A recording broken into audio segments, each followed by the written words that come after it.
Thomas the tank engine was feeling bright and cheerful. It was a splendid day. "Good morning," he whistled to some cows, but the cows didn't reply. "Never mind," said Thomas. "They're busy with their breakfast." Next, he saw Bertie. "Hello, Bertie. Care for a race today?" But all Bertie could say was, "Ouch! That's another hole in the road." "I'm sorry, Bertie," smiled Thomas. Thomas was still in good spirits when Bertie arrived at the next station. "Bad luck, Bertie. Now, if you were a steam engine, you would run on a pair of reliable rails." "Huh," replied Bertie. "The railway was supposed to deliver tar to mend the road 2 weeks ago. You can't trust a thing that runs on rails." "I run on rails. You can trust me, Bertie. I'll see if I can find out what's happened." And Thomas puffed away towards the big station.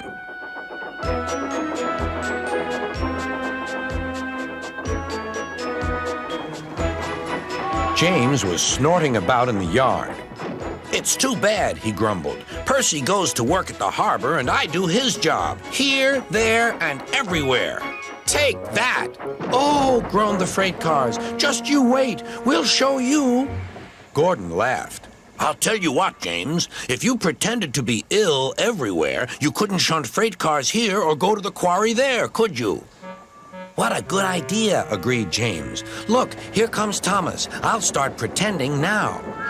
Thomas was sorry to see the engines looking miserable. "Cheer up," he puffed. "It's a beautiful day." "Yes," grumbled Gordon, "but not for James." "What's the matter?" asked Thomas. "He's sick," replied Gordon. "Yes, he is. I am," stuttered James. "I don't feel well at all." "Don't worry," said Thomas kindly. "I'll help out if you're ill." Gordon and James snickered quietly to each other. Some of James's cars were coupled behind Thomas and he steamed away to the quarry. The cars were still cross. "We couldn't pay James back for bumping us, so we'll play tricks on Thomas instead. One engine is as good as another." But Thomas didn't hear them. He collected all the stone from the quarry and set off back to the junction.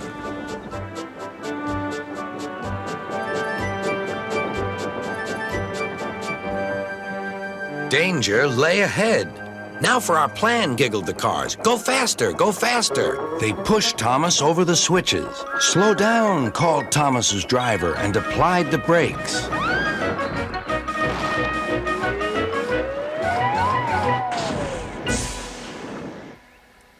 Poor Thomas stood dazed and surprised in a muddy pond as a toad eyed him suspiciously.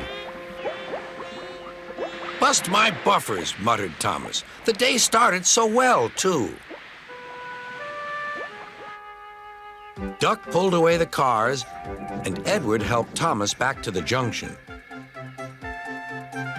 Suddenly, Thomas remembered the missing tar. He told Edward all about it.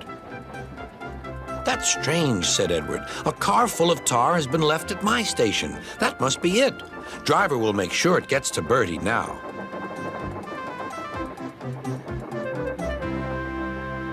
Later, James spoke to Thomas.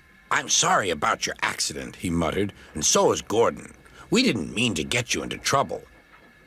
"No, indeed," spluttered Gordon. "A mere misunderstanding, Thomas. All's well that ends well." Just then, Bertie arrived. He looked much more cheerful.